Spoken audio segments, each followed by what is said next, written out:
All right, so I made a video earlier, well, probably a couple of months, maybe a year ago on YouTube, where I showed the induction memory cell relay operating at zero point 0.8 volts.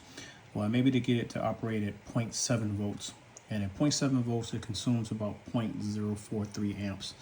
Now, that's in the uncommanded state, basically meaning that it's just being powered on and it's powering and it's basically sending power to this fan here. But when you command, keep in mind this relay can be controlled three different ways, either by terminating power by just turning the power off here, which turns off the fan. The fan is just turning off.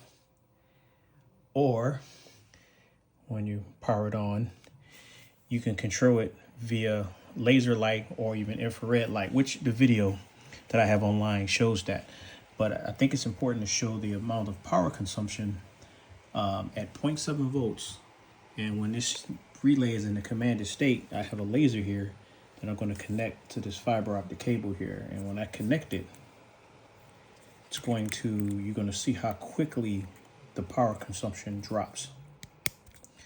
Now, with the laser on, the relay is commanded off. As the fan is off there, and you'll see in the commanded state, basically meaning when it's being controlled, either via, specifically with laser light, the power consumption drops all the way to 0.09 volts. So when it's being controlled, the power consumption of this relay is actually much lower than the current solid state relays on the market. Now, when it's operating, when it's in uncommanded state, basically when it's just being powered on, when I took the laser off, it does operate at a higher current, about 0.043, but still at 0.7 volts. This fan right here is turning on.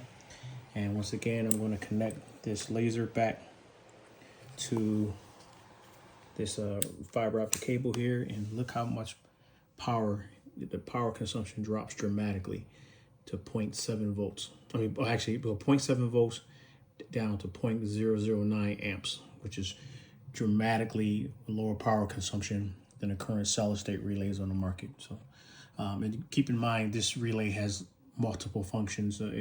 You basically can have multiple conditions. In other words, you can have the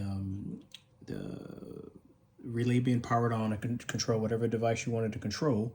But if an event occurs where you need the unit to turn off momentarily, or in case where for the infrared sensor, there's a fire or something, this relay will, if it's an excessive amount of heat, this relay will turn off the unit that's being controlled just to keep it from being damaged or cause further damage. So anyway, so this is just a screenshot here of the amperage that's being consumed in the commanded state, only at 0.7 volts.